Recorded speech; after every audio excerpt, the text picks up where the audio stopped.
Good morning.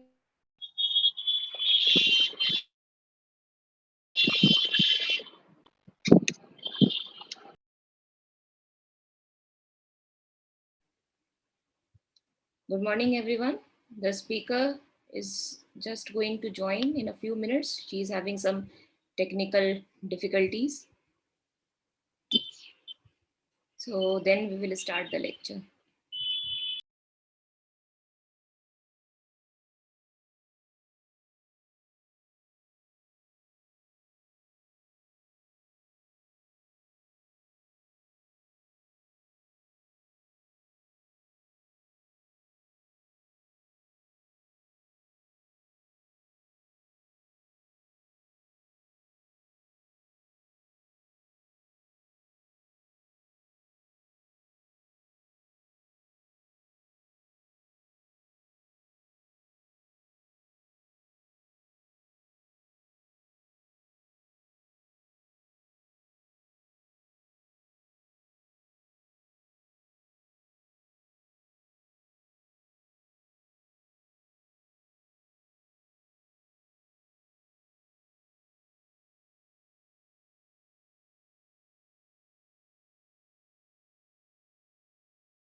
Hello.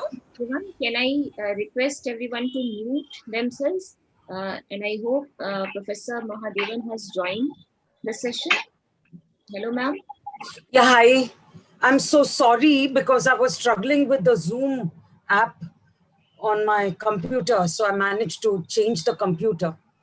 Okay. But I have a PowerPoint also. So, Ritu, can I send it to you and then can you? Hello. Everyone, can I request everyone to mute themselves? And I hope Professor Mahadevan has joined the session. Hello, ma'am. Yeah, hi. I'm so sorry because I was struggling with the Zoom app on my computer, so I managed to change the computer. Okay. But I have a PowerPoint also. So, Ritu, can I send it to you and then can you? Hello. Can I request everyone to mute themselves? And I hope Professor Mahadevan has sent it to me. Hello, ma'am. Hi. I'm so sorry because I was. So I'll just send you the PowerPoint, Ritu, so you could display it.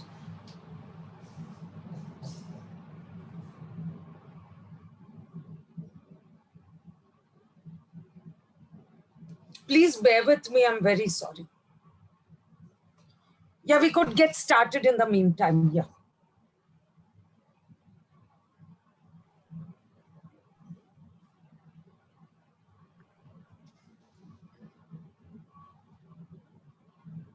Hello, ma'am. Should I begin? Yeah, please do. Yeah. Good morning, everyone. Good morning, ma'am. I am Shivi Singh, a PhD scholar at the Department of Philosophy, University of Delhi. I welcome you all to the third lecture of online lecture series on feminist philosophy, organized by the Philosophy Project, Indian Council of Philosophical Research, and MAP, Minority and Philosophy chapter of University of Delhi. The course instructor for this lecture series is Dr. Ritu Jaiswal, an assistant professor at the Department of Philosophy, University of Delhi. The lecture coordinator for today's lecture is Dr. Sujata Roy Abhijat, assistant professor, Department of Philosophy, University of Delhi. The topic for today's lecture is post-colonial feminism, which developed as a response to the feminists that focused solely on the experiences of women belonging to the Western cultures and former colonies.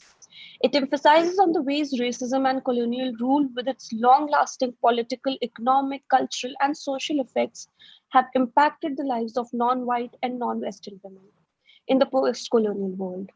This particular area of feminism provides a comprehensive view of the intricate levels of oppression that exist within any given society.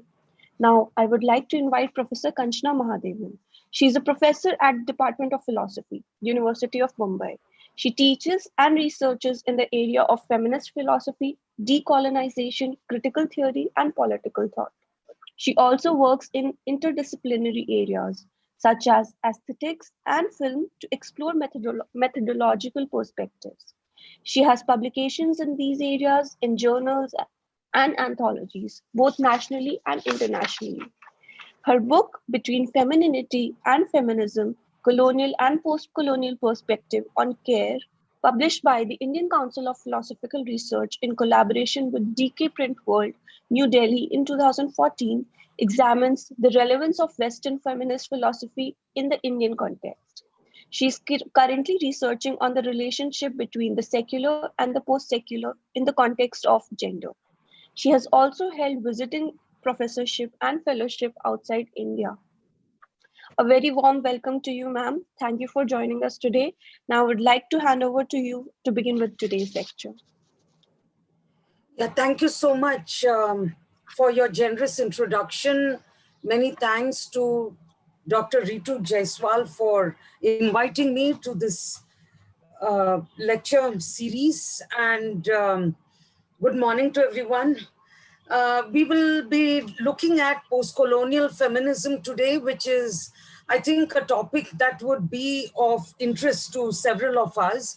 I'm going to switch off my video because at any point, the PPT is going to come up, and I think that would be a very helpful way of communicating. So I will switch off my audio.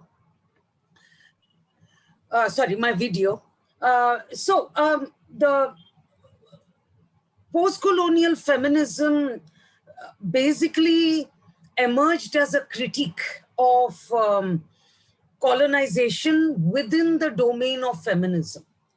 Now, several of you who are from literature are perhaps familiar with the work of Gayatri Spivak.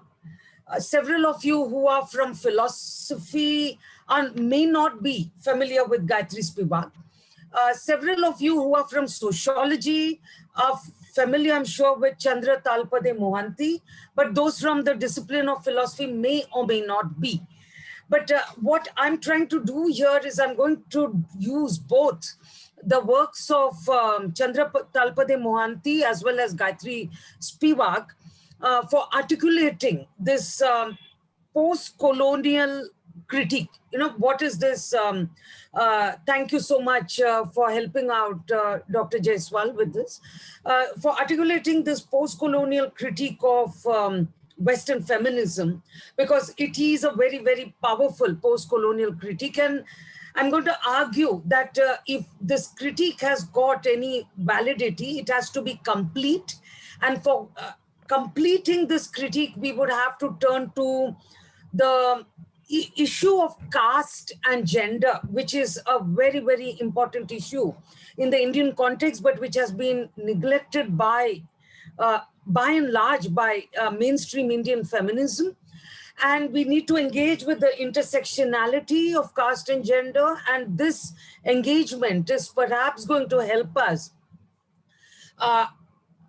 become a little more inclusive, a little more democratic in the domain of feminism. Okay. So it is decolonizing critiques. How do we decolonize feminism? And how do we bring up intersectionality within feminism? This is something that I'm going to try to articulate. Hence, my presentation is titled Decolonizing Critiques, Intersectional Locations Towards Postcolonial Feminisms. Can you see? Yeah. Oh, wonderful. Thank you so much. That's fabulous. So the second one. Yeah. Great. This is great. Yeah. So the third slide, please. The next slide, please. Oh, this is so helpful. Thank you. Can you go to the next slide, please? Yeah. So feminism, and particularly post-colonial feminism, has emerged in the context of engaging with differences. Feminism critiques patriarchy. And the classic feminist critique of patriarchy is something you'll find in Simone de Beauvoir, it's something you'll find in Lucy Irigaray, you'll find it in Julia Kristeva. Feminism critiques patriarchy to highlight the differences between men and women, because the traditional subject of philosophy has always been a masculine subject. So in its aspiration for substantive equality between men and women, it does this. So feminist philosophy is committed to critiquing and ending what is called the gender regime, the gender order of patriarchy. And such a critique and aspiration is there in both the women's movement as well as the academic theoretical perspectives. And this is so in the Western context, this is so in the Indian context as well. So we need to acknowledge differences, that all human beings are not the same and that men and women are different. You know, this is a very central insight of feminism. And it makes it necessary to think about the limits of homogenization. But then what about homogenizing women themselves? You know, so when one turns to the very idea of homogenization, can one homogenize feminism? Because feminism, when it thinks of women versus men, and it fails to acknowledge that there are women outside the context of the Western world, say, does it not neglect the differences amongst women? So when one looks at feminism in a reflexive mode, one has to acknowledge it is a self-criticism and acknowledgement that it neglects differences amongst women. Yeah. Next slide, please.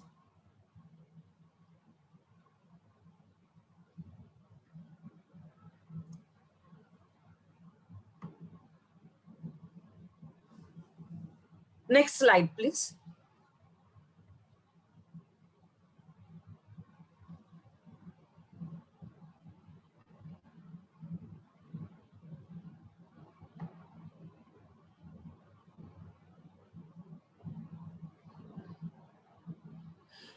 Can we change the screen to the next slide? Yeah, thank you. Do I have the power to change the slide? Do I? If I do, then I would really, I don't think I do. Yeah. Till the 1980s or so, feminism at theoretical and philosophical levels was associated with thinking from the Western cultural context with scant regard. Previous slide, please. Yeah. With scant regard for context in the non-Western world. Even though the previous slide, please, yeah, even though the movement originated in India, sometime in the mid 70s, there was a neglect of the cultural context. I can hear an echo. Is that associated with thinking from the? Yeah, thank you. When feminism challenged the patriarchal assumptions of traditional philosophy, it also questioned the use of the male personal pronoun as including women under the word man subject, as we pointed out earlier. So the attempt to make women visible was also an attempt to think about the differences between men and women.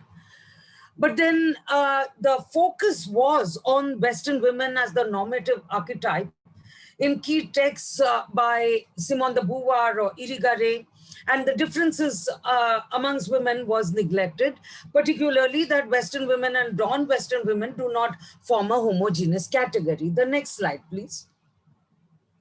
So Chandra Talpade Mohanty, in her very influential essay on this subject, has asked this question as to can women really can we really objectify women in this sense, the way Western feminists have done it under Western eyes? It is something you will even find in the open source online. Next slide, please. So the use in her work under Western eyes, feminist scholarship, I've got it listed out a little later, the key texts. She notes that the use of women as a group, as a stable category of analysis, is that it assumes an ahistorical universal unity between women based on a generalized notion of their subordination. So given this, we find that the primary question is the question of representation. And this is particularly so if you are doing feminism in the Indian context, because for one thing, if you're doing feminist philosophy in the Indian context, there are very few texts available. I'll be mentioning some of those texts. And if you're doing sociology, of course, this problem is not so stark, but this problem is more stark when it comes to philosophy. Many Western feminists have subjected non-Western women to the imperialist gaze by branding them as tradition-bound. And this is very much there in Simone de Beauvoir's Second Sex, when she says that in Latin and Eastern countries, woman was opposed by customs more than by laws, quote unquote. Now, Susie Tharu and K. Lalita, in their very influential and important women writing in India in the early 90s, it was published, Two Volumes of Women's Writing in India. They have observed that there are many feminists such as Ellen Showalter in the Western context. They have always employed notions of recovering a woman, a unified woman subject. releasing her authentic experiences and opening up a hidden female nature. Now, this is very typical of a Western modern discourse, because in this we fail to understand that women do not form a unity. So talking about releasing authenticity, a hidden female nature, etc., what happens to the heterogeneity of experiences of women? So even though the self is a woman, it requires the supplement of all those it exploits. It's others, because without that privilege, it is not possible to be a subject in the sense of the term subject, where if the male subject has occupied a privileged position by subordinating women subjects, then we find that the female subject has has had a similar exploitative relationship to the subjects outside. Now we find that this exploitative relationship is basically acknowledging that there are privileges between women, and that this is something that Susie Tharu and K. Lalita have articulated very well in the very complex collection of writings of women, writing themselves, that they have opened up. Now, Gayatri Spivak, in her post-colonial critique, as well as in several other works, such as Can the Subaltern Woman Speak, etc., she has talked about how the authentic self is something that the Western feminists have always sort of chased, but then this chase, this search for the authentic self is always premised upon the invisibility of the other women. So this is a point she makes with reference to Julia Kristeva, and she talks about how the work of Julia Kristeva ignores the assumptions. There are a lot of assumptions of Chinese women, for example, in Julia Kristeva's work, which we do not fail to, which acknowledge, which she fails to acknowledge, and thereby when we read her, we fail to acknowledge. So she points out that there is a need.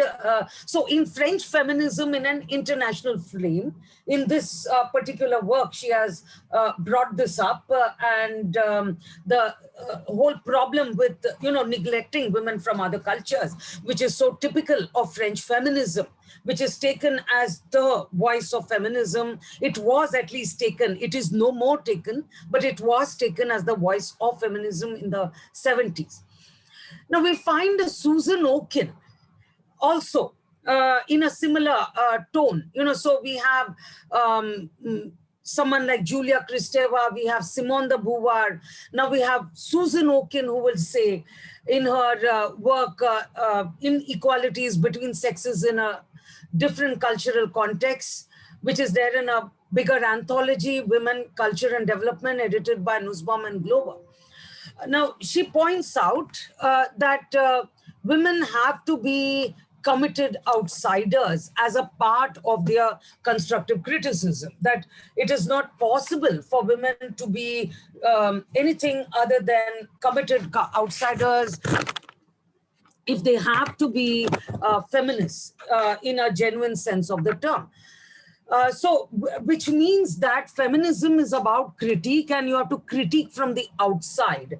And which means that you would have to critique a culture, and you would have to critique a culture from without, articulating its oppressive or at least questionable practices from various points of view, including that of the least advantaged. Now, which means that if you're talking about, and this is quite clear in Mata Nussbaum also, that Susan Okin and Martha Nussbaum share a similarity here, that there is a certain superior ethical political task that Western feminism has of serving and saving the perceived women victims in so-called developing countries from the various cultural burdens that afflict them. And this range from economic dependence, various kinds of problematic cultural practices, etc. Yeah, next slide, please.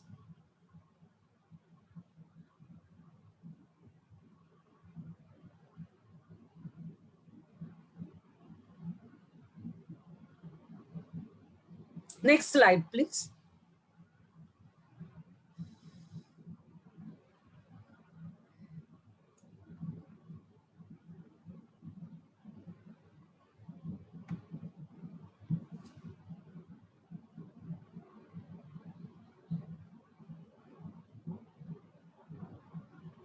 I'll do one thing. I'll try to open my own PPT because I'm finding it difficult to sort of keep up with the tenor. So you'll have to, again, please bear with me. I'll try to come back to this.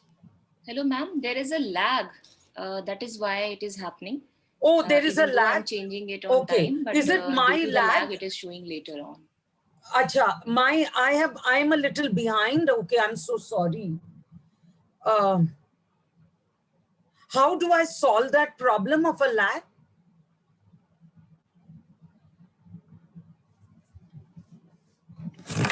Okay, we find that Western feminists speak for Western feminists speak for non-Western women to critique, to reform. They're oblivious to the rich debates of post-colonial feminist thought with which they do not engage. So how do you represent? I am little behind, ma'am. I'm trying to resolve it as per my best capabilities. Oh, I see. So I'll do one thing. Can I request some other organizing member to do it? Yeah, I'm very sorry. So shall I do one thing? I'll try to display the PowerPoint. I will try to start the PowerPoint. So just give me, I'll just leave the meeting and come back. Just give me 2 minutes.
Hello, am I audible?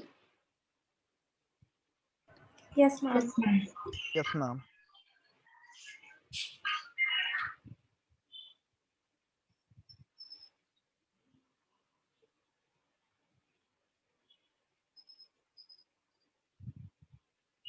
Hello, am I audible? Yes, ma'am. Yes, ma'am, you're Yes, audible. ma'am, you are audible.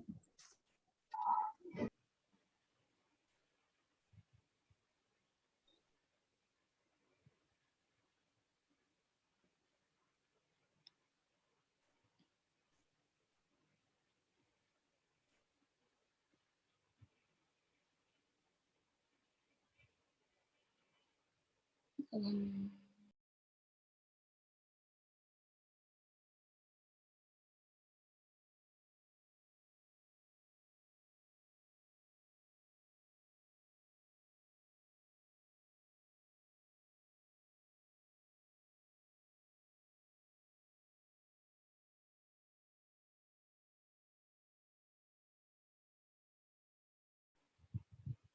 Hello, am I audible? Yes, ma'am, you are audible.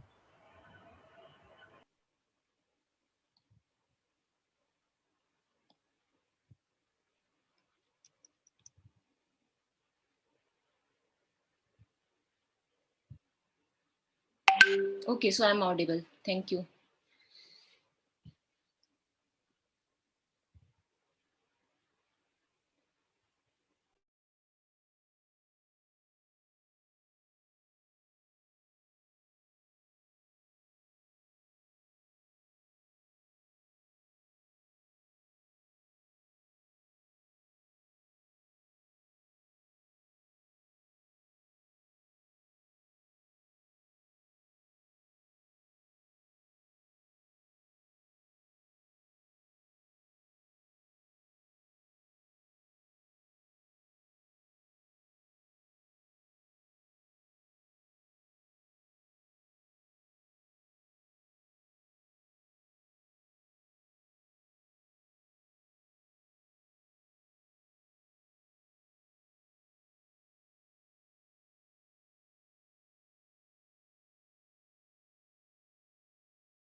Hello?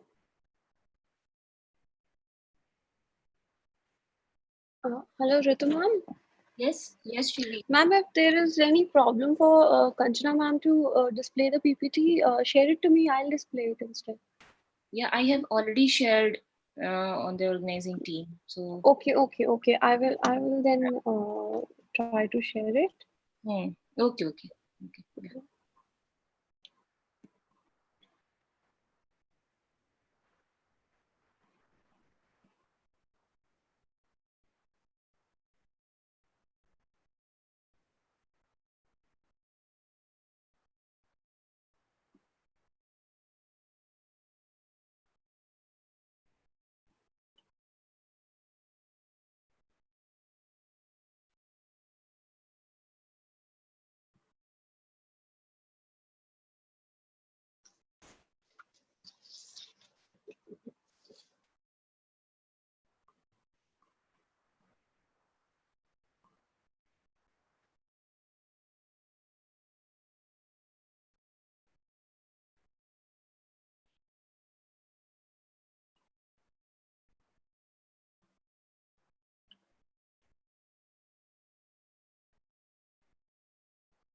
Yeah. Thank you for your patience. I have resolved the problem. So we will be having, I will be able to show my, I'll just do a share screen now.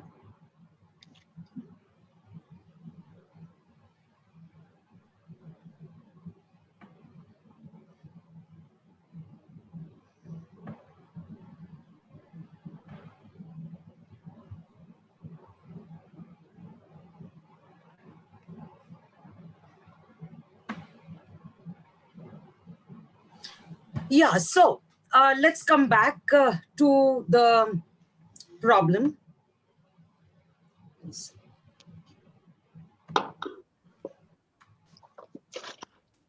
That we need to think beyond the general category of the term woman, right?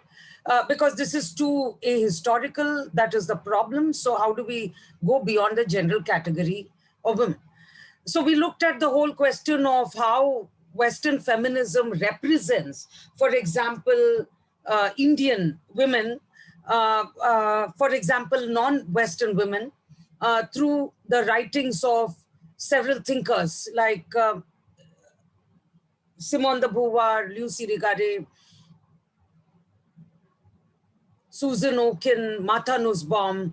So the idea that Western women have a certain ethical task because they are fully feminist and their task is to kind of save the women from the non-Western world. This is the question that one is looking at. So Western feminists tend to speak the problem, okay, is the problem of colonization in feminism. Let's term it as the problem of colonization in feminism, that Western feminists speak for non-Western women. They try to critique or reform. They are oblivious to the debates. And the problem is, how does one represent the term woman, which emerges in the... Okay, can you hear me now? Okay. Sorry about that. I hope you can hear me because my systems are okay, I think. I don't know. We can hear you. Okay. Yeah, so I saw some messages on the chat box. I got worried. Yeah. Okay. So how do you represent the other? That is the whole issue, right? So the privileged feminist has an other, the other woman, as Gayatri Spivak puts it.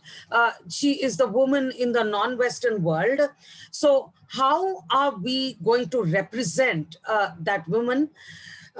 It is basically an act that homogenizes. It's an act that comes from a position of privilege. But then, is this the only way that you can represent? And is representation something that is impossible then? or is it something that withers away? So Gayatri, as Gayatri Spivak points out, that the minute you bring up the act of listening, representation matters. So if it is an oppressed woman speaking, a woman from an underprivileged background speaking, then obviously the woman from a privileged background has the duty of listening to her if she's a feminist who is committed to heterogeneity rather than homogeneity. But then in listening, how does she represent? You know, this is the big question. So can we just do away with representation, or even if there are first person stories that we emphasize, as we do, I'm going to come to this issue, first person testimonies, can we just get rid of the acts of representation? So this idea of speaking for the other is something that we need to think beyond, where one would have to replace it with acts of listening. But what does it mean to listen? What it means to listen is, the first step would be paying attention to the rich body of work that has emerged in non-Western context. So there is a rich body of feminist work that has emerged in non-Western context. Just to name very quickly the 1991 anthology of Susie Tharu and K. Lalita, which I've mentioned earlier.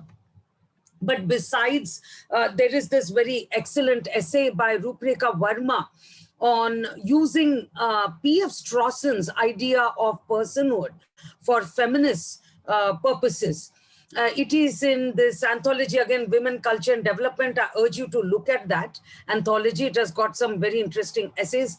Femininity, Equality and Personhood is the name of that essay, where she points out that differences are fine between men and women, but it is discrimination that is problematic. And P.F. Strawson's idea of personhood gives us an account of what this, how to overcome that kind of discrimination. Now, Shefali Moitra's very, very interesting book, which was first published in 2002, and then it was republished later on, Feminist Thought, Androcentrism, Communication and Objectivity. Is it possible to think about objective knowledge given the kind of challenges that feminists have articulated? And is it particularly possible in the Indian context? You know, this is something she has posed. I would urge you to read her very brilliant work. Then there is another excellent anthology, which is unfortunately out of print now. You'll have to get it. If you want this anthology, I can send a photocopy to Professor Ritu Jaiswal. Feminism in Search of an Identity, the Indian Context, by Meena Kelkar and Dipti Gangavani. It is a very excellent collection of essays on feminism and Indian philosophy, particularly, and a kind of a critique of Indian philosophy via the feminist lens. You know, that is something that is well articulated in this, and it's something I would urge you to look at. Then Kanchana Natarajan years ago had an essay in the Economic and Political Weekly on yoga and feminism and the possibility of understanding the possibility of understanding yoga as a feminist through the feminine mode, you know. And it's a very interesting way of looking at yoga as an embodied discipline, you know, and because of its embodiment and its focus on Prakriti, she has argued that it makes room for women. And of course, her later book, Transgressing Boundaries, which is about a woman Vedantin, Avadai Akka, and a very excellent translation of the poetry and the hymns of Avadai Akka into English from Tamil in Transgressing Boundaries, which is again, I think, out of print, but you may be able to get a Kindle copy of this if you go online.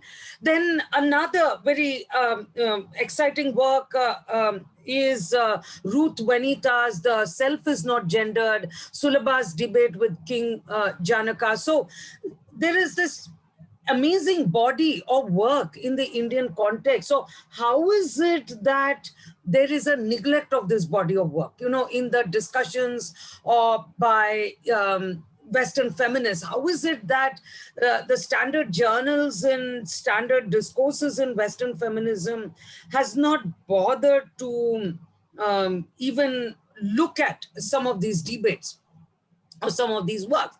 So this is something one needs to bring up, that feminism, and if we are looking at feminism as a position of privilege, then it is important to unlearn that privilege.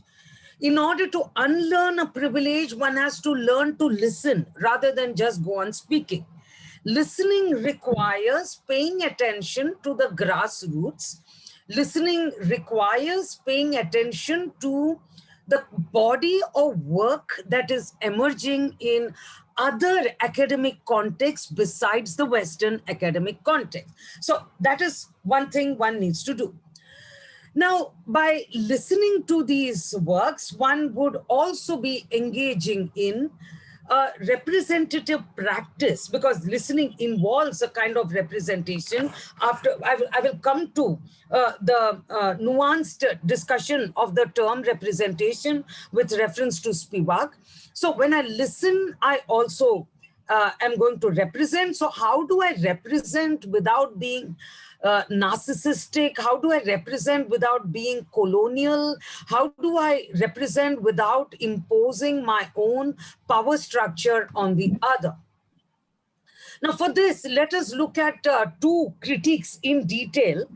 One is the critique by Chandra Talpade Mohanty in her Under Western Eyes, and the other critique is by Gayatri Spivak. But before I begin with the critique, let me just point to you these essays by Chandra Talpade Mohanty, which I urge you to look at if you're interested in post-colonial feminism. These are very foundational essays where she has indicted Western feminism for neglecting the non-Western context. So there is this gaze, this sense of objectification, this sense of keeping the non-Western cultural, economic, political, geographical context under control, like as though Western feminism has all the answers, and one has to only learn from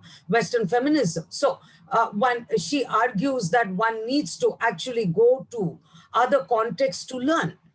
So she enumerates 3 models of feminist interaction between women who are advantaged and women who are not. So ultimately, post-colonial feminism is about understanding privilege amongst women and critiquing. So first you comprehend, and then so a critical understanding, a critical hermeneutics of privilege is what post-colonial feminism is about.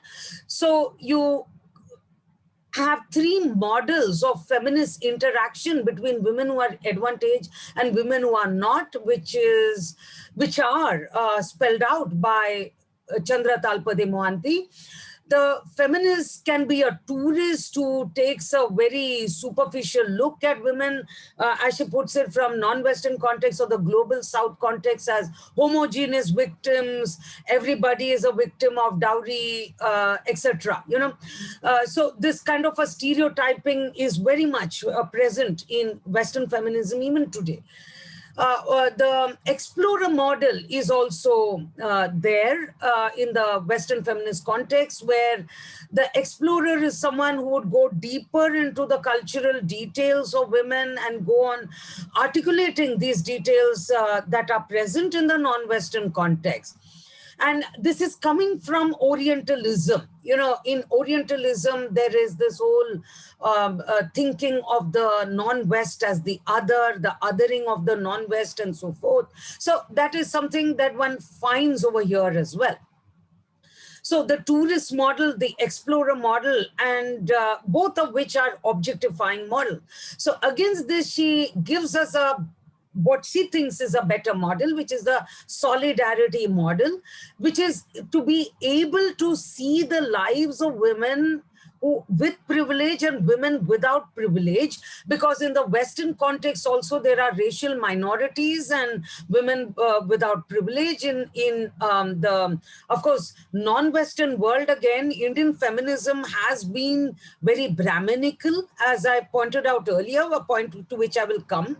So it is the whole critique of colonization and the whole critique of privilege amongst women has to be understood in a very, very contextual way rather than in a simplistic way as West versus non-West, because within non-West also there is a privilege, you know.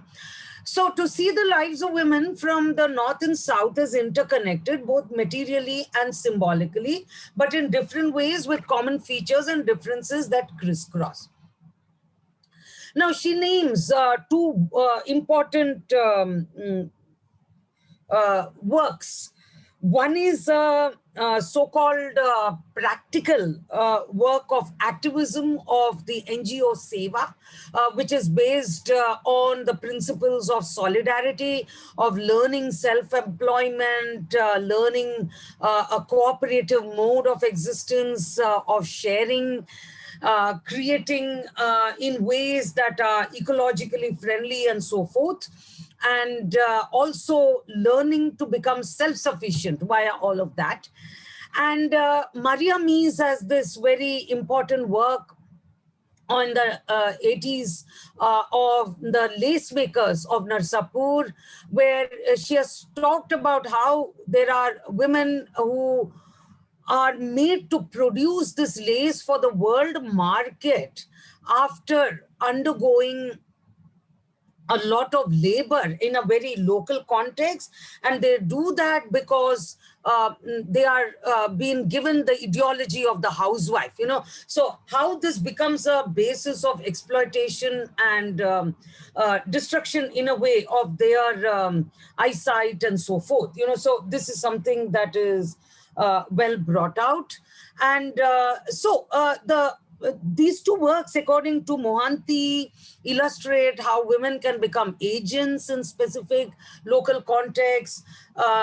It helps us understand the specific modes of exploitation, etc. So there is no easy generalization, okay, of women in India, women in the third world. This is a quote from Mohanty's under Western eyes, nor is there a reduction of the political construction of the exploitation of lace makers. You know? So it is not a question of thinking of one as totally passive and the other as active, but what are the ways in which women's lives intersect with each other? How is one's privilege in the context of the Western world dependent on the lack of privilege in non-Western context? You know, this is something that would have to be brought out according to her. And so we do not disavow the relationship with Western feminism, but we think of it in an intersectional way. And this is similar to what Simone de Beauvoir has said in her Pyrrhus and Cineas. The other's freedom is very important and it necessitates my being. There is always the other woman, the underprivileged woman. So how does the freedom of the underprivileged woman help me critique myself as a privileged woman? How does it help me unlearn my privileges and think of more egalitarian feminisms? That is the big challenge. So when one is faced with free human beings who participate in projects, we communicate and we start talking to one another as allies, as adversaries. So there are contradictions, there are synchronizations. We would have to bring this all out. And this is what Carol Gilligan in her different ways means when she says that there is the notion of the voice that is embodied in these intersections. You know, there is a relationship where we speak to one another, we listen, we are heard. So listening, you know, particularly from a position of privilege, as I brought up earlier, the question of listening becomes a very important question, and it is something that we would have to emphasize. So so even Western feminists, what I'm trying to point out is that they have a desire, although they have not exploded, although they have not been consistent about the desire of communicating with the women in other cultural contexts, and they have tended to give us very hegemonic pictures of feminism. So in critiquing Western feminism, we need not completely abandon Western feminism, but we can selectively appropriate aspects that would be helpful for us, you know, in our cultural context. So actions create situations for others, and agents have to take responsibility. And this is something that Joan Tronto has recently brought up, you know, that solidarity is not enough, because for solidarity, we would also need a very strong sense of responsibility. So it is a certain responsibility that women have when they enjoy privileges, to unlearn those privileges by listening to women from underprivileged contexts with whom they have exploitative relationships. Now, as Carol Gilligan has pointed out, feminist women who have found their voices after a long history of silence have to problematize their differences as well. And for this, they would have to actively contest the prevailing meanings of terms such as women. You know, it is very important to do that. Now, on a similar note, we have Gayatri Spivak critiquing, please pardon me, this oversight in spelling. Violence has got a C there. I'll correct it. Sorry, it's a typo. In her Can the Subaltern Speak, and in her book of interviews, The Post-Colonial Critique, Spivak wages a very powerful criticism of European thought like Mohanty, and she in fact goes one step further than Mohanty in opening up the whole domain of intellectual life also to it. You know, that those intellectuals who have stood up for heterogeneity are also guilty in a way of homogenizing. And these include intellectuals like Foucault, Deleuze, and so forth. So what are the modes through which they homogenize? You know, those intellectuals, she says, who are our best prophets of heterogeneity and the other, you know, so they are guilty of epistemic violence, and she names in particular Foucault and Deleuze. They neglect the specificities of the non-Western world. The knowledge about the non-Western world is assumed to be produced in Europe.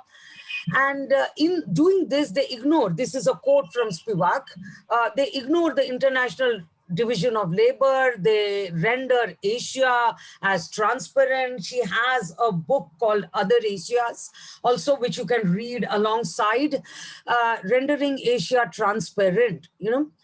So they have a textual focus, she points out, and they equate intellectual labor with manual labor. And this is deeply problematic when it comes to the Indian context, where academy is only available to the privileged few. And it is an abstract notion of desire. For them, everything is a case of desire, and they function through a very abstract notion. They valorize the subject that is oppressed, and they bring the undivided subject into the discourse of power. Now, in doing this, the problem she has with these thinkers, because she's not naming feminists here, she's naming Deleuze and Foucault, who have influenced generations of feminists. Now, what is so interesting about them that feminists found fascinating is that Deleuze would say that there is no such thing called representation because we have to focus on action. So action and theory and action sort of would relate to each other as kind of relaying each other. You know, theory is a kind of a relay. But this idea of theory as a relay overlooks that theory is also a practice, and it is not simply a relay. It is too simplistic to think of it as relay, because theory also is a practice that has a context, that has got a certain domination that one has to handle, one has to critique and so forth. And that is something that they are not really engaging with. Moreover, if theory is action, the theoretician cannot speak for the oppressed from Deleuze's point of view, because there are so many multiple positions. So the theorizing intellectual cannot really speak. So the intellectuals can only represent themselves, you know. And in this, one is sort of overlooking the fact that intellectual life is something that is enjoyed by the privileged, you know, in emphasizing this self-representation of the intellectual as the primary issue. Moreover, alongside the intellectual representing herself or himself, and by equating theory with practice, there is also the assumption that it is possible for those who are not so privileged, the oppressed, to represent themselves as authentic subjects. So on one side, you have the intellectual, the subject of desire or power, or the dominant subject, versus the subject who is the oppressed subject, who is close to his or her own experiences. But the problem is that one is dependent on the other. That is what this overlooks. And can we really get rid of representation so easily? Because she points out that the whole idea of representation is something that is very, very crucial in philosophy, and it is something that is also very crucial in politics. It is something that we see in British governance. But before we go to the British governance, let me bring out the two notions of representation. So when you're reading these slides, I would urge you to read the representation first and then go to the British governance in India. Now, are those who act and struggle mute as opposed to those who act and speak? You know, this is the question that Spivak poses. Now, what does this mean? That basically they can speak, they are not mute, and they certainly can speak, the oppressed can speak. But then if you think of intellectuals as only capable of speaking for themselves, and everybody as only representing themselves, then can we really articulate or give voice to the nature of oppression and the nature of exploitation, which is so important to do? Why? Because our lives intersect with each other. So we have intersecting lives, and given the intersecting lives, we obviously need to have to represent. And representation means that, and it cannot be a self-contained narcissistic act. Why is it that the oppressed person speaks? The oppressed person speaks for the privileged person to listen. Okay, so listening is an ethical act, and listening requires representation in several senses. Representation as speaking for another, which is a typical thing that always happens with representation, that there is a speaking for another. And it is a kind of a proxy representation that is taking place.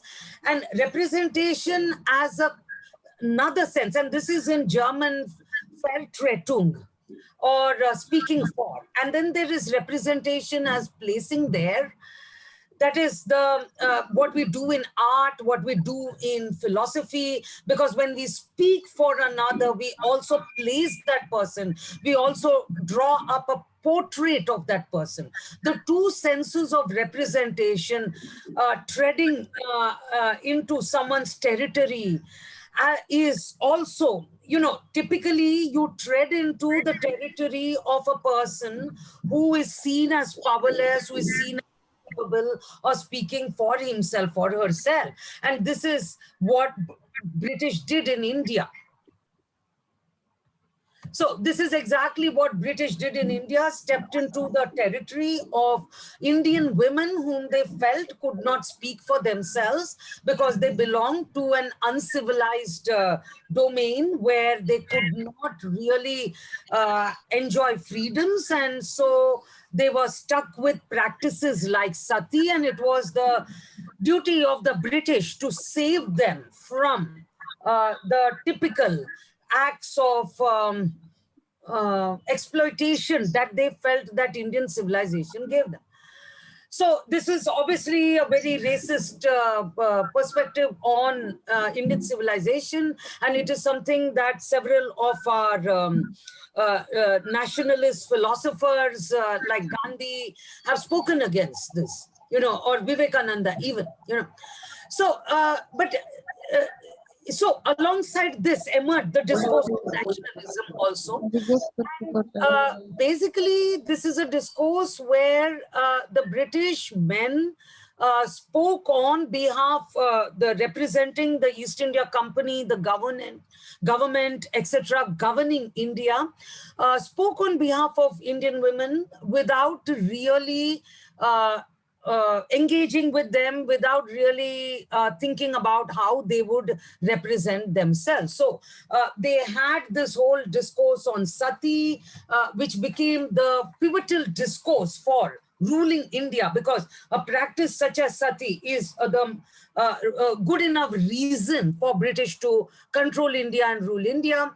So the parallel discourse is, isn't Western feminism doing the same thing? Like what the British did with the Indian women, not listening to Indian women at all. So can we speak on behalf of others, the exploited, the suffering others, by portraying them in more democratic ways? How do we do that? But before we come to that, let us look at the alternative. Gayatri Spivak, in her very interesting essay, Can the Subaltern Speak?, which you should read cover to cover.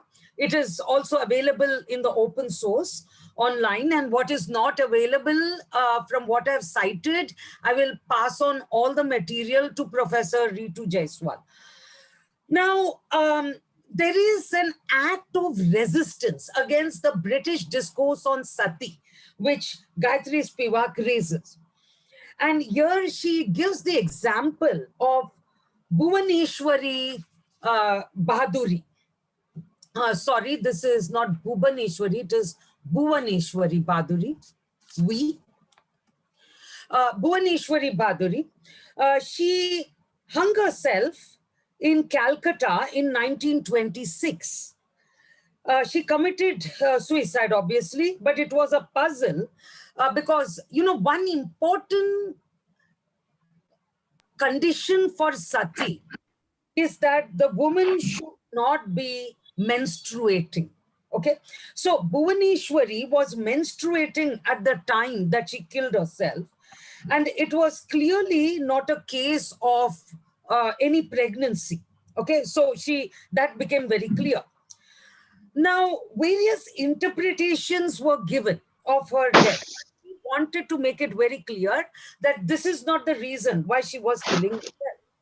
Now, it became evident a few years later that she was a member of one of the various groups, armed groups, that were fighting for Indian independence, and she was given the task of political a murder which she was not able to undertake.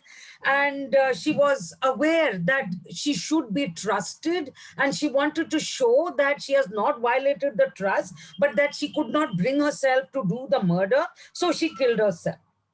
Okay, so this is, according to Spivak, a kind of a female suicide that questions the British that discourse on sati. It displaces the typical discourse on sati, because it is not just the menstruating widow who immolates herself, but that it is in the in the typical sati discourse, it is very important for the widow to wait till she no longer menstruates for her to engage in sati. But in this case, there is a case of a menstruating a woman who has immolated herself. So what is this sati suicide doing? Now, one way of understanding it, she says, is through the figure of Durga, that there is a possibility of descent and so forth. And it is one way of looking at it is via the very dominant discourse of understanding this as a way of resisting the British, doing something oneself.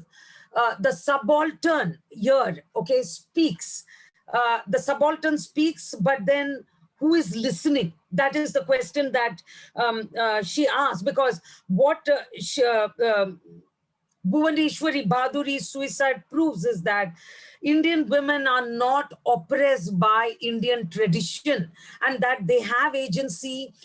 They can even choose to commit, immolate themselves when they are menstruating. They don't always have to wait for the menstruation to stop. And so that itself is a proof of enough of agency. And it is sort of a questioning of the British itself. It is also the possibility of being, as she puts it, a brahmacharini, that she is not someone who is a wife, but she is unmarried, but then she is doing something that the widow would do in the context of suicide, of sati. Now, in this, Spivak has clearly pointed to how the Brahmin woman, Bhuvaneshwari Baduri, has resisted the British with her act of sati. And there are several interpretations possible.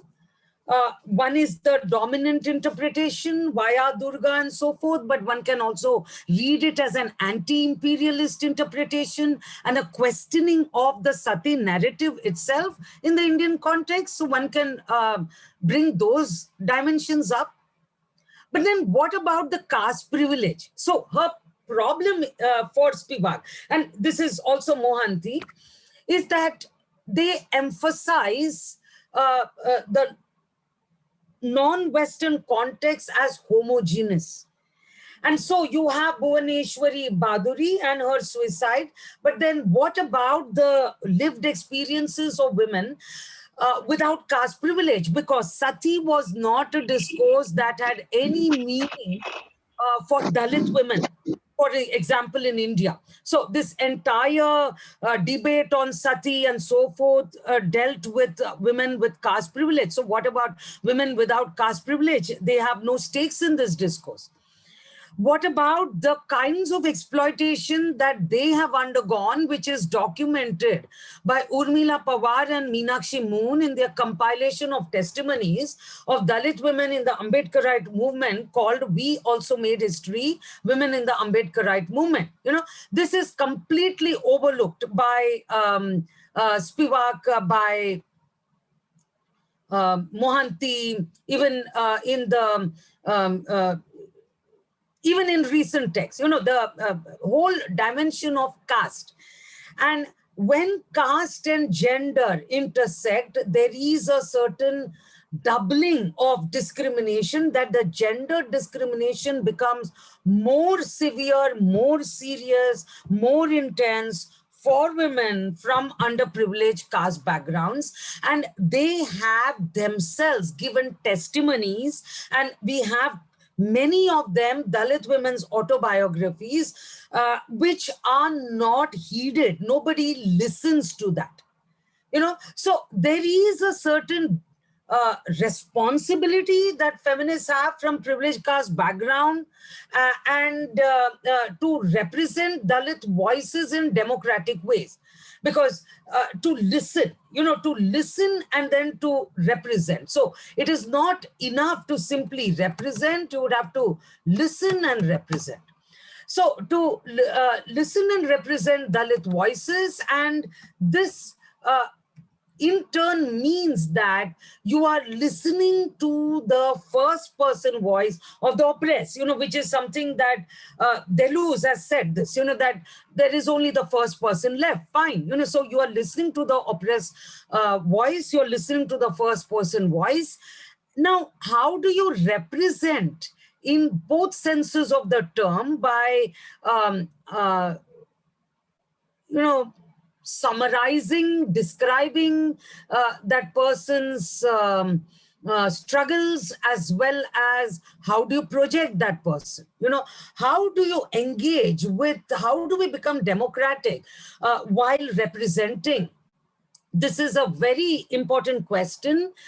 So a genuinely post-colonial feminism would happen only when we take into account the heterogeneity of representation, the importance of representation, and also intersectionality. This is a term that is really important, the importance of intersectionality of caste and gender, and the importance of listening to them. Shailaja Paik, for example, has asked this question: who is the Dalit woman's ally? The upper caste feminist is not her ally, certainly not, because she has stakes in exploiting her labor. She has stakes in speaking on her behalf. She has stakes in silencing her, right? So given this, the act of representation is a very crucial act if it is based on self-criticism, which is something one would have to engage with. So Shailaja Paik, I would urge you to look at her essay in the Economic and Political Weekly, Amcha Janmachi Chitar Katha, the bioscope of our lives, who is my ally, and the rise of the new Dalit woman in Indian historiography. She's, of course, writing from the perspective of the discipline of history, fascinating works of agency of Dalit women, which is something that would benefit philosophy a lot, and it would also be very helpful for understanding philosophy in an interdisciplinary way. And of course, Sharmila Rege's perspectives on Dalit standpoint. So I have also argued in favor of Dalit feminist theory in an essay on Dalit feminist theory, which is Dalit women's experience. It is in a work called Dalit Feminist Theory, a Reader, edited by Sunaina Arya and Akash Singh Rathod. So here I've argued for the need for turning to the experiential dimension and turning as participant, listening to the other as a participant, as a learner in the discourse. So the privileged feminist has to become a learner, has to listen to the underprivileged woman, and she has to understand her own privileges as emerging from the underprivileged woman's suffering. And in doing so, she would be able to get past that exploitative relationship by understanding the exploitation at that intersection.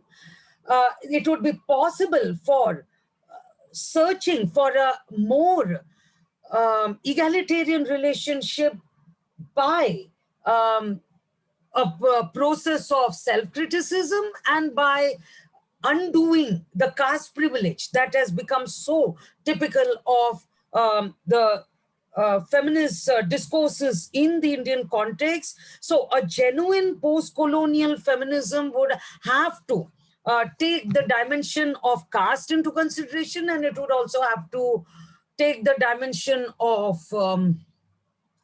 self-criticism into consideration. So I end here.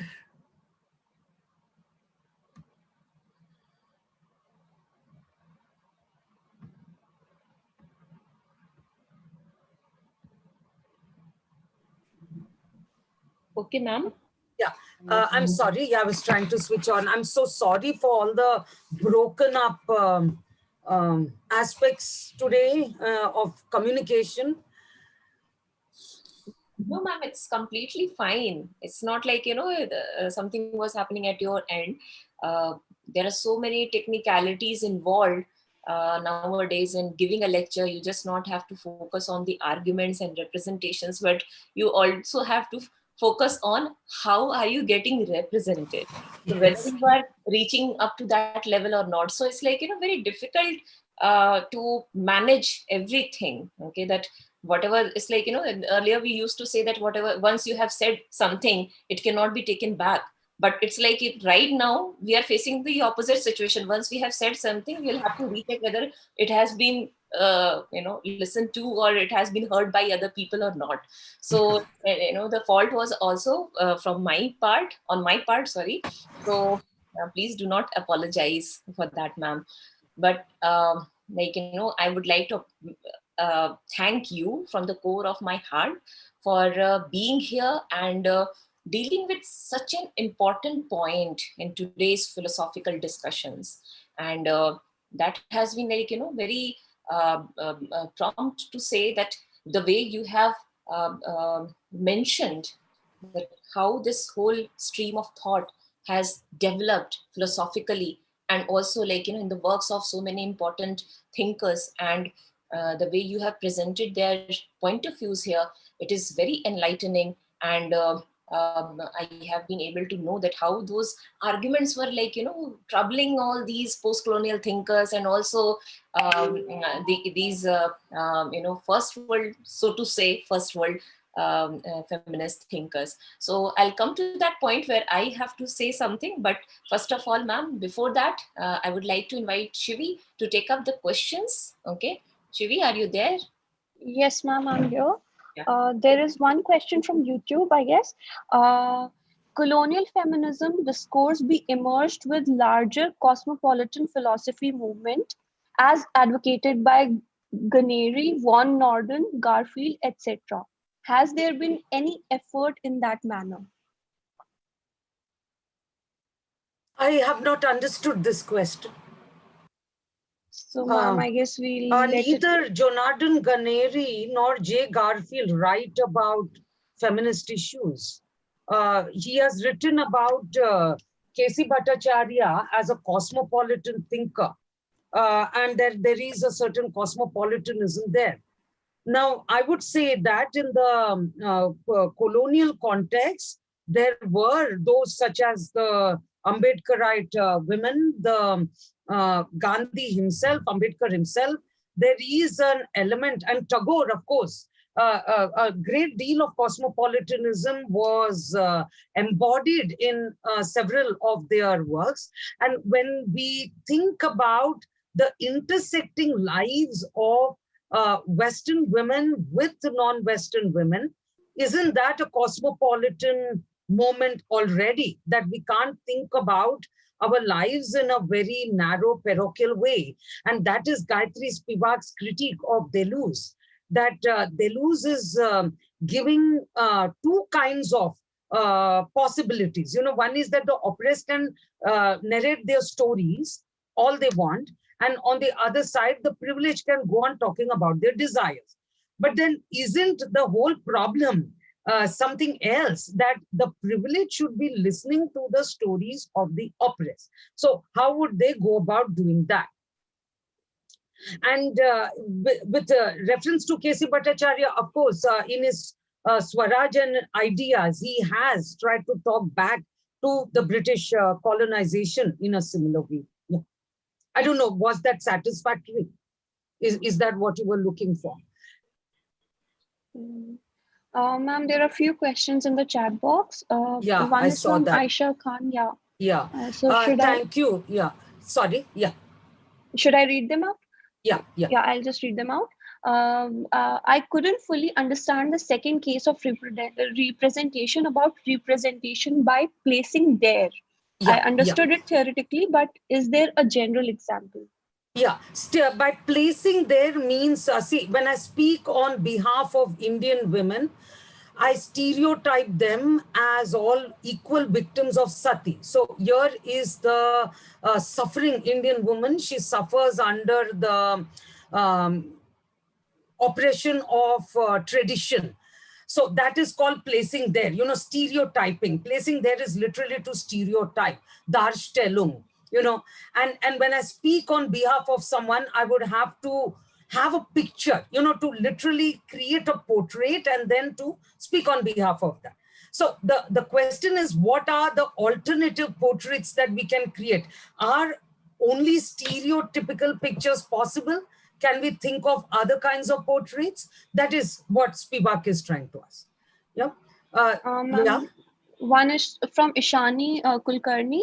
Yeah. With regards to Bhuvaneshwari Bahaduri's story, isn't her act of suicide an exception and not the norm? How then does it become a larger proof of agency? Yeah, excellent question. Both are excellent questions. The whole thing with Bhuvaneshwari Baduri is that this is a one-off act. And so as a one-off act, it is certainly not a norm. But then for Spivak, it is important to disrupt the norm by turning to the exception. So the exception is a way of disrupting the norm. So she would say that this is really very important because this is a way by which the general norm about sati gets disrupted, that it is a widow who is, going to subscribe to those notions of purity, of discourses on purity that revolve around menstruation, which are unfortunately still prevalent here. So given that, this is a way of questioning that, and even if a singular universal, like a work of art, has got a critical power. So it is not necessarily that it should be masses and masses of people who are doing it, but that it is... Yes, of course. The idea of framing suicide as dissent is problematic. As I think, who has said this? One sec. Let me. Jasmine has said this. Yes, of course. Is it a dissent? But in this case, it certainly was.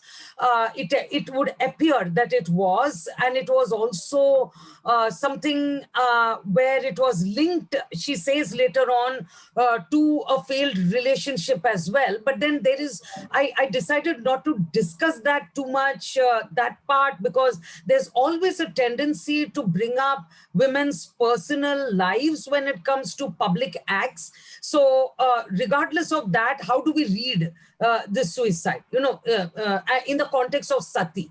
So the framing suicide as dissent is something that Gayatri Spivak picks up this example because it is obviously fitting in very perfectly with the sati example. But then dissent is not always suicide. And so when you read Meenakshi Moon and Urmila Pawar's brilliant testimonies of Ambedkarite women at around the same time in the 20s and 30s, trying to get access to water, dealing with a basic issue of untouchability. People are not ready to touch me, allow me to touch anything, and I'm in a quarantine, and how do I then get access to something that is so important like water, So this kinds of testimonies become important because they are not as fatalistic. You're right. This is a very good point you brought up, that aren't there modes of resistance that are affirmed life rather than death, and that is something you would certainly find in Meenakshi Moon and Urmila Pawar's anthology of testimonies. Yes, of course. The other problem is, as Aisha says, that the idea of subaltern is very homogeneous. So it includes Dalit women along with Brahmin women. So Brahmin women may have the privilege of undertaking suicide, as Bhuvaneshwari Bhaduri has had, because she comes from a more privileged background, so she can contemplate. But if I am literally surviving, struggling for survival, as a Dalit woman, maybe the big challenge is not to die, but to live. And in living, how do I question social relations of untouchability, which I have to challenge in order to live, which are being inflicted on me? And so the problem is that all those who are voiceless, the idea of subaltern, which is too over the top homogeneous, I think, in Spivak, and it is something that would have to be rethought. This is what I would say. I would agree with you on this.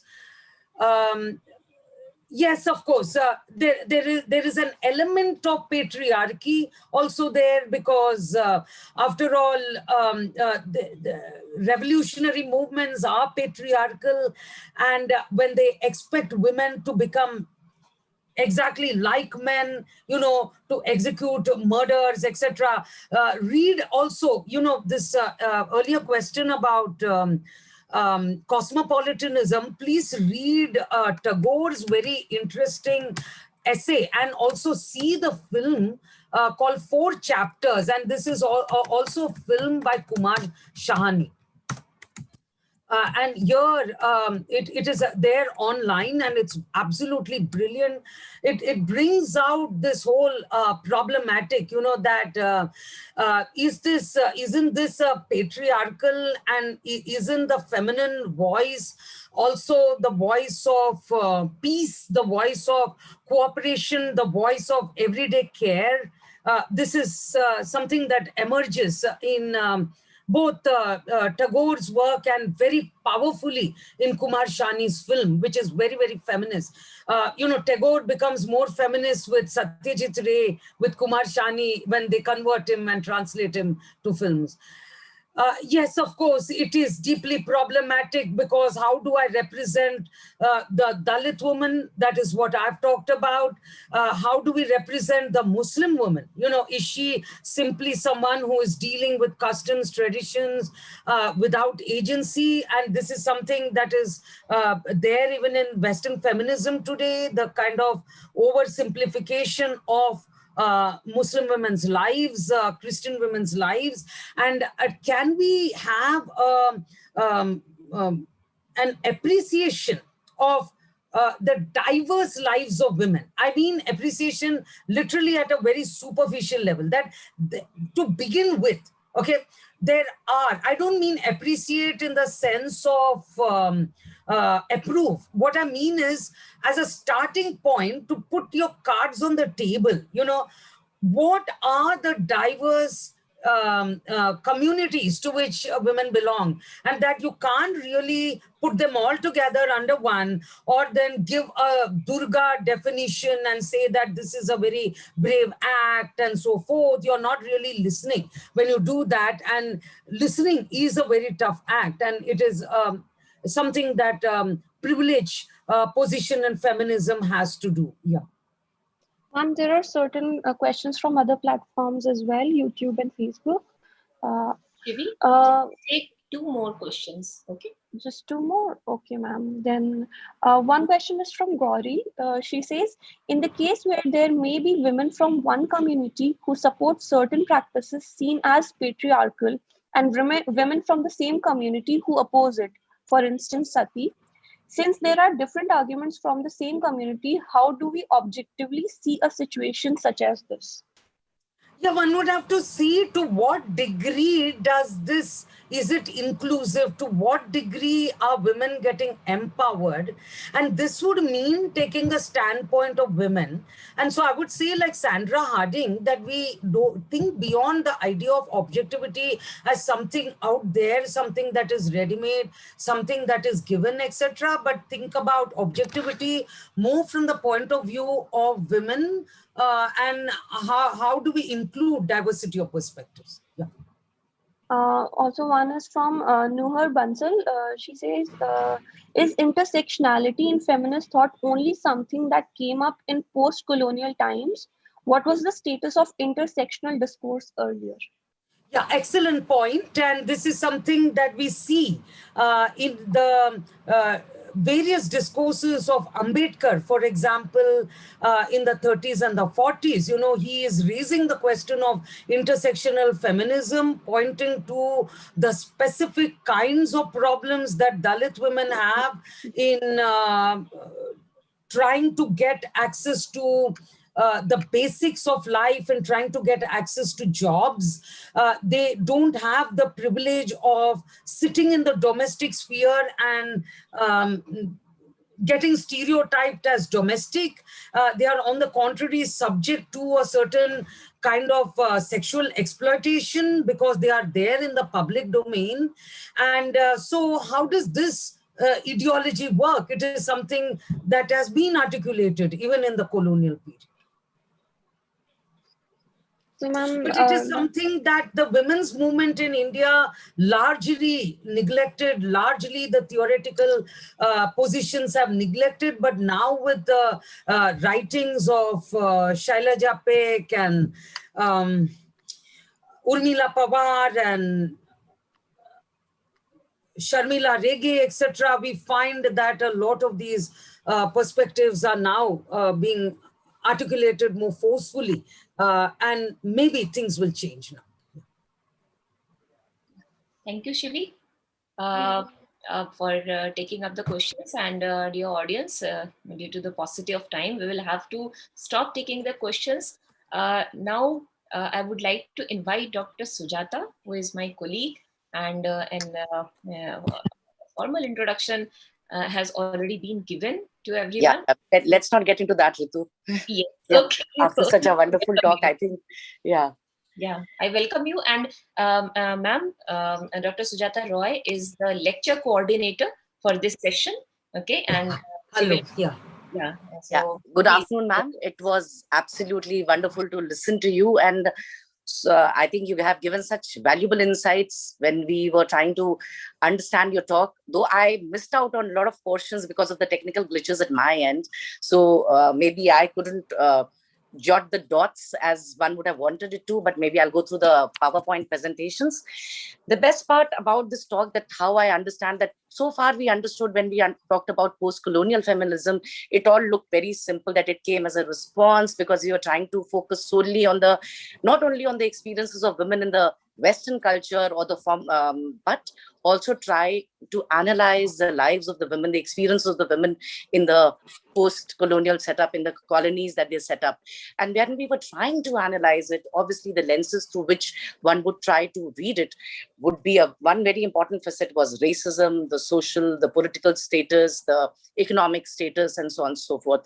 So you mentioned that when this power of feminism is also, I mean, the basic idea is to critique patriarchy. And when we do this, we should not limit ourselves to just critiquing patriarchy, but also to understand, when we understand post-colonial feminism, that how not only it is just Western and non-Western, but within non-Western, what are the different layers that has prevailed and has been accountable for the kind of discrimination that happens.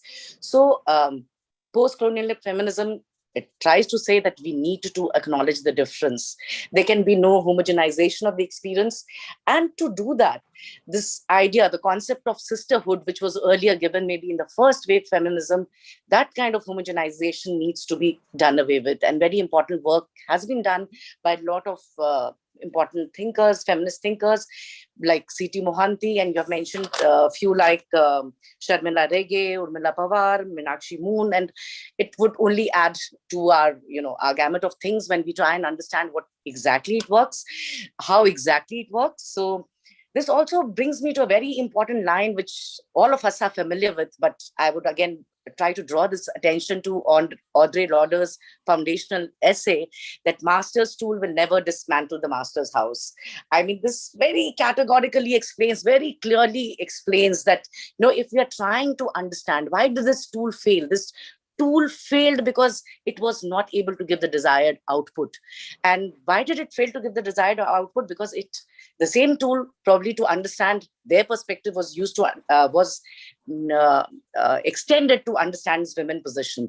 So the better way to understand would be that intersectionality obviously needs to be focused on. And when we talk about intersectionality, a very important component, obviously, facing, though we have done away with slavery, we so claim in the political power that there is no caste-based differences, but we are all well aware of the present situation. It does, of course, exist in very subtle forms.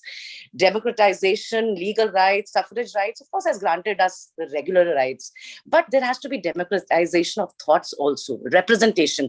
I don't know, ma'am, if I can take this liberty, and if I have to just sort of analyze and put it in a few very simple words for somebody who probably doesn't understand the parlance of feminism, probably we can say that, an adequate representation. And how will that representation happen? That only happens when there is visibility, when there is a space for them to voice out their opinion, their experience, when they bring their experiences on the table.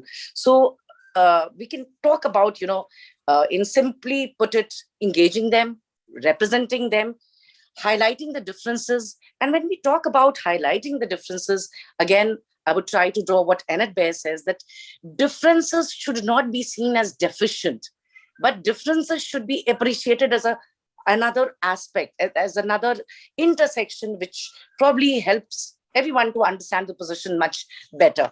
So I think the references that you have given about Susan Orkin, I got to learn a lot from this talk, and I have personally benefited a lot. So one can understand that post-colonial feminists, when they argue, they basically are trying to argue that it is not one universal group. But when we try and understand them as gender, how do we understand this gender? This gender has worked through different layers, through different stratas. And when we understand this gender, it has to be understood in the terms of class, race, ethnicity, sexual preferences, etc., etc. There cannot be no easy generalizations. There cannot be a very simplistic answer that, okay, post-colonial feminism is just working on the idea of Western and non-Western. Within non-Western, what are the different layers? If we are talking about adequate representation, if we are talking about, critiquing, or for it to be valid, we also need to critique the perspective of non-Western. We'll have to, delve into these different layers. So, of course, a lot of very important work has been done. We have heard about bell hooks, who can be put under the category of Black feminism. There are strands visible even within African feminism. And one would have heard the TED talk of Chimamanda Ngozi. I always get the pronunciation very wrong. Why should I be a feminist? So there has been a very earnest movement in this direction to understand that what the positions are, what the intersectionalities are. And without doing this, we really cannot claim that it is a true work, a true lens within the academic world or within the academia or the so-called feminists, that we would be doing a right or valid thing when we are trying to understand them. So I think with this, ma'am, I would try to sum up that it was a wonderful talk where you have introduced us, you have made it very relevant that what is the exact way, what you've highlighted, how the feminists should be working in this area. And a very important facet within our context, in the Indian context, is that we need to understand the position of not only Dalit women, but Muslim women. And important work is going on in this direction, and more needs to be done. So when caste difference, self-criticism, All these would be very important tools, very important way to analyze when we talk about intersectionality, when we talk about within post-colonial feminists in the non-Western world. I think one needs to look into this. We fall into this trap of, again, homogenizing this non-Western world as one group. So that would need to be addressed. And that can only be done if an earnest work is done to understand, to represent them adequately. Thank you so much, ma'am. Thank you I so think it was a much. wonderful, wonderful talk. And the references that you have mentioned, you also mentioned about, sharing your material with Ritu. I think we all shall benefit from that. Thank you so much. I will send it across. Yeah, I'll send it across. Yeah. Yeah. Thank you so much. Yeah, Yeah. thank you. Many thanks to Professor Ritu and to you. Yeah. Thank you, ma'am. Thank you, Dr. Sujata. And ma'am, thank you so much for presenting such a nice lecture. And yes, the question and the thoughts which we can uh, take from here, from this point, is that whether we are doing some kind of homogenization or essentialization if we are referring to any we, okay, or you, or us, or any such pronouns. Okay, so we will have to be very careful, especially when we are dealing with feminist issues.